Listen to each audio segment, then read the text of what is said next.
Fíjense que obviamente este caso de Daniela Berriel, esta joven que a través de las redes sociales tuvo que hacer una fuerte declaración de que había sido abusada y todo precisamente porque las autoridades no le hacían caso, nunca le escucharon. Ella ya llevaba un año levantando la voz, ya tenía un año que había hecho esta denuncia formalmente como se debe de hacer ante las autoridades. Creo que lo primero que se debe de hacer es ante las autoridades hacer una denuncia, y después si lo quieres compartir en los medios de comunicación será maravilloso, ¿no? Para que esto tenga un auge, porque hay que reconocer que a veces el hecho de que se haga público en las redes sociales y en los medios de comunicación, pues quizá podamos ejercer un poco de presión para que las autoridades pongan atención en ese asunto, y fue precisamente lo que ocurrió en el caso de Daniela Berriel, que ella ya tenía un año de que había puesto esta denuncia, no se le había hecho caso hasta que entramos los medios de comunicación gracias a este video que ella hizo público, y fue como comenzó a hacerse ruido, ¿no? Desde marzo había hecho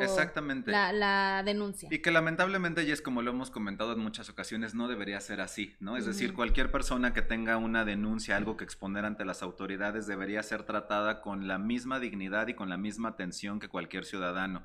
Obviamente, en este caso, ella hace público en sus redes sociales este video de esta agresión sexual que sufre en marzo del 2020, un año después, porque fue en abril de este año cuando ya finalmente lo hace público, y durante todo ese año ella comenta que no hubo respuesta de las autoridades hasta que sucede esto. Eso es lo que no debería pasar. Pero además de eso, el último mes ha sido, digamos, mucho más complicado, porque una vez que se le dicta auto de formal prisión, o mejor dicho, orden de aprehensión a su agresor, en este caso Eduardo N., lo aprenden, y un mes después, que esto también sucedió en marzo, un mes después lo dejan libre, y ahora, otro mes después, estamos hablando de un posible tráfico de influencias.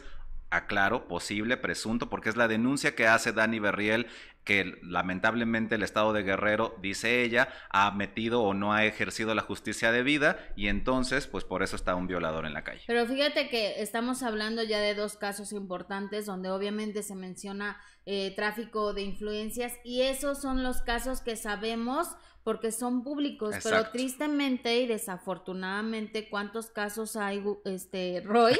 Gusto iba a decir, ¿cuántos casos hay de personas común y corrientes que no tienen un micrófono, o que no tienen el acceso a los medios de comunicación o el acceso a las cámaras para poder hablar de ese tráfico de influencias, que es obvio y que está evidentemente en todo nuestro sistema de justicia de nuestro país?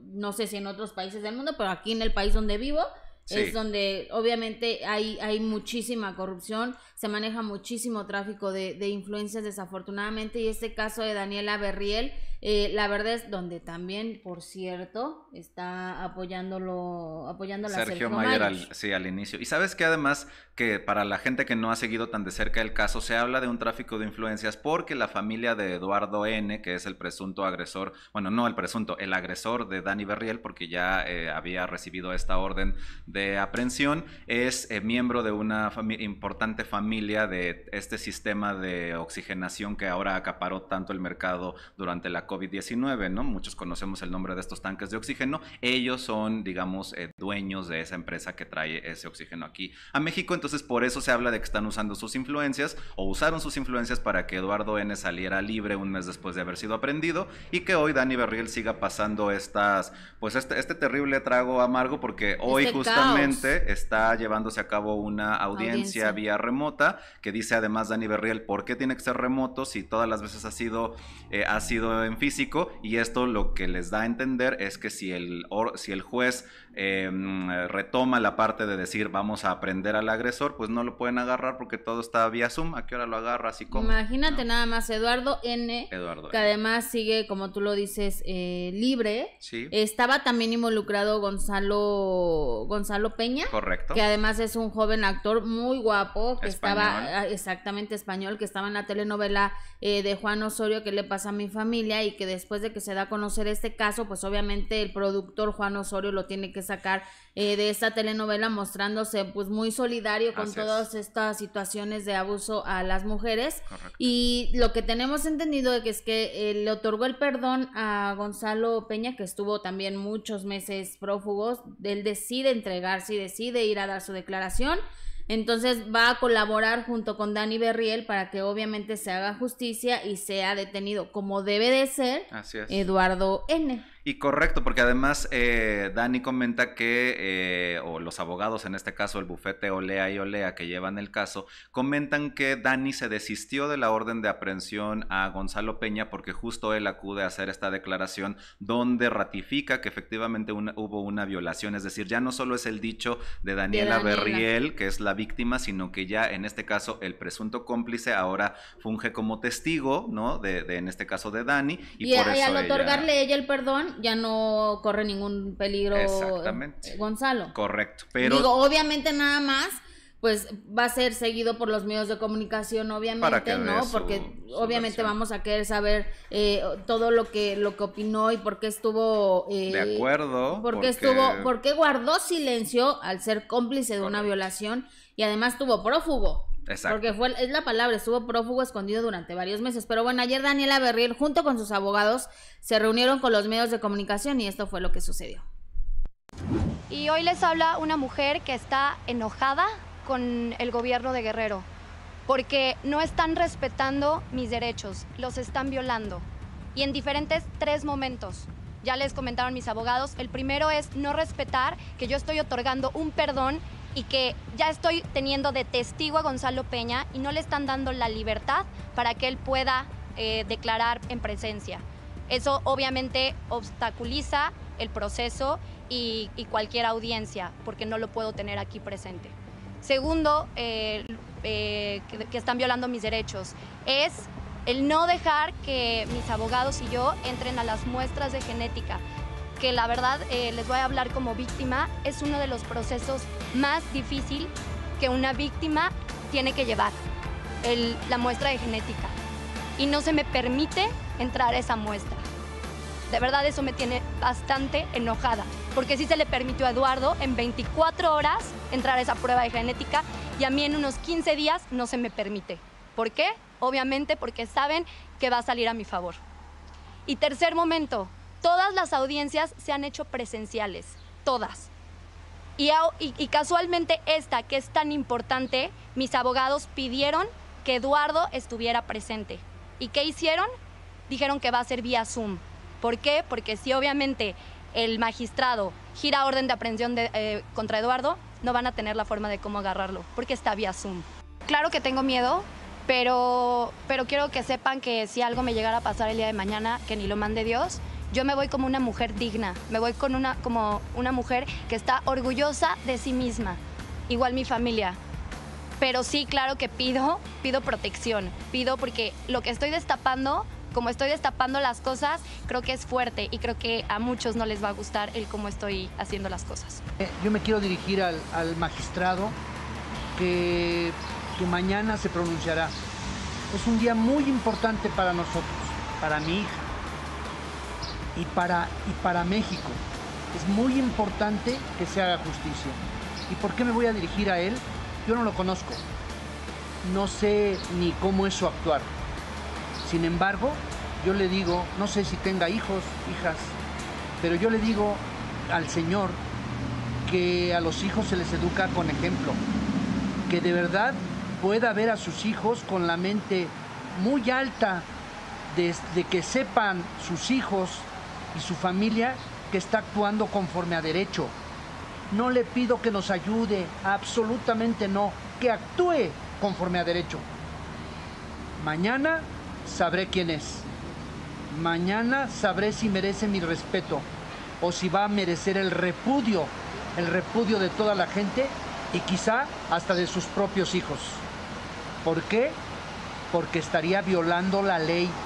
Él lo sabe, el magistrado ya lo sabe. Es un violador serial. Desafortunadamente hay chicas que no lo han denunciado. Se verá la forma que lo denuncien, que tengan el valor para denunciarlo, pero es un violador serial. Eso es lo que está protegiendo su familia y eso es lo que están protegiendo sus padres. Estos actos que consideramos indebidos, ilícitos, dañan gravemente los derechos procesales y constitucionales de Daniela e incluso afectan ya hoy en día los derechos de Gonzalo Peña. Como ustedes saben, hicimos del conocimiento hace unos cuantos días. Gonzalo Peña tuvo a bien hacer unas declaraciones ante notario público. Una fue la primera y una segunda ante sus abogados, ante sus defensores. Esa fue la segunda, en la que relata y señala cómo se dieron los hechos en los que Daniela fue violada por Eduardo Ojeda, por su agresor. Esas declaraciones tuvieron como consecuencia dos circunstancias. La primera es que Daniela manifestara ante el Ministerio Público, reiterara más bien que la única persona que la había agredido sexualmente, la única que la había violado, era el señor Eduardo Ojeda Franco, que Gonzalo Peña no la había violado, que Gonzalo Peña había estado presente, pero no la había violado.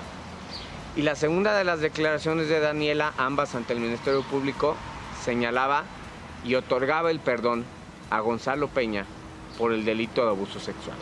Una vez que Daniela realizó estas dos declaraciones ante el Ministerio Público, en ella solicitó a la Fiscalía General del Estado de Guerrero que solicitara una audiencia de control a efecto de que se cancelara la orden de aprehensión existente y girada en contra de Gonzalo Peña por el delito de violación y abuso sexual. Es un trámite que señala la norma procesal nacional. Sin embargo, a la fecha, hoy estamos hablando prácticamente más de 30 días de la última entrevista que realizó Daniela ante el Ministerio Público, no se ha solicitado esa cancelación de orden de aprehensión. Sin embargo, en fecha 9 de junio del 2021, quiero dejar muy claro, 9 de junio del 2021, el fiscal general del Estado de Guerrero, mediante un acuerdo ministerial, que es lo que señala la norma, se desistió de la acción penal por cuanto hace única y exclusivamente al señor Gonzalo Peña, por los hechos que Daniela ha sido víctima. Es decir, al momento que el fiscal emitió ese acuerdo, se extinguió la acción penal en contra de Gonzalo Peña. Eso no quiere decir que se haya extinguido por el señor Eduardo Ojeda. Insisto, únicamente por el señor, por lo que hace al señor Gonzalo Peña. Hecho lo anterior, nació a la vida jurídica esa extinción de la acción penal. Por lo tanto, el fiscal solicitó a un juez de control convocar a una audiencia de control a efecto de que se le diera la garantía de audiencia a Daniela y a nosotros como asesores jurídicos, a efecto de que manifestara si existía o no alguna oposición de su parte. Evidentemente no hay ninguna oposición porque Daniela ya había acudido al Ministerio Público a referir que Gonzalo Peña no la violó, que el único que la había violado fue Eduardo Ojeda y le había otorgado el perdón por cuanto hace al delito de abuso sexual. Con una finalidad clara y precisa, que Gonzalo Peña no pueda venir a México y manifestar ante la autoridad ministerial y judicial lo que ya manifestó ante el notario público y ante su propio defensor particular. ¿Qué es esto? Manifestar que quien violó a Daniela Berriel fue el señor Eduardo Ojeda. Y solicitamos la intervención de un perito en materia de química forense, especialista en genética. ¿Para qué efecto? Para que este perito tuviera acceso a las muestras de material genético que tiene bajo resguardo la Fiscalía. ¿De quiénes son estas muestras? De Daniela Berriel y del señor Eduardo Ojeda. A esas muestras, la defensa de Eduardo Ojeda tuvo acceso en un término de 24 horas. Les dieron acceso en un término de 48 horas y emitieron un dictamen en un término de 72 horas. Hoy, después de más de 15 días de haber solicitado que a nuestro perito le dieran ese acceso, ha sido negado. Hoy la Fiscalía del Estado no le ha dado acceso a esas muestras genéticas a nuestro perito particular. ¿Con qué efecto? Evidentemente, para obstruir la justicia. Híjole, qué complicada situación. Por supuesto que estaremos pendientes de lo que suceda. Hoy, como tú dices, es un día importante para este caso de Daniela Berriel. Por supuesto, nuestra solidaridad a ella, a su papá, que que qué fortaleza del papá y qué serenidad, ¿no? Sí. Y qué entereza para hablar así y apoyar a su hija como se debe hacer, apoyar a los hijos y por supuesto que estaremos pendientes de todo lo que suceda, querido Roy. Y hubo varios momentos, Jess, en los que Dani se quiebra, obviamente, por esta sensibilidad que le provoca. Yo creo que ya es un cúmulo de sentimientos entre la impotencia, la injusticia y además él está reviviendo lo que vivió, valga la redundancia, porque incluso el que los abogados estén retomando lo que sucedió, hablar de muestras genéticas, de fluidos, de exploraciones y además de la agresión en sí física debe ser muy complicado. Un momento que me llamó mucho la atención de Dani es cuando dice, hablando de la audiencia de hoy, si a mí me pasa algo mañana, me voy como una mujer digna. O sea, qué terrible que tengas que pensar en que por miedo, porque dice ella, estoy destapando cosas muy fuertes y tengo miedo a lo que pueda sucederme a mí o a mi familia. Qué difícil es que tengas que denunciar y al mismo tiempo vivir con el terror de que pueda pasarte algo, ¿no? Imagínate qué miedo, pero bueno, estaremos pendientes. Oye, nada más una preguntita que nos hace karmática psíquica, pero ¿a quién entonces le otorgó el perdón Dani Berriel? ¿Al agresor o al testigo? No entendí. Le otorga el perdón al testigo, que en este caso es Gonzalo N o Gonzalo... Ahí se me fue el Gonzalo Peña, que ahora funge como su testigo, y a quien están tratando de vincular nuevamente a algún proceso es al agresor, que es Eduardo. Así es.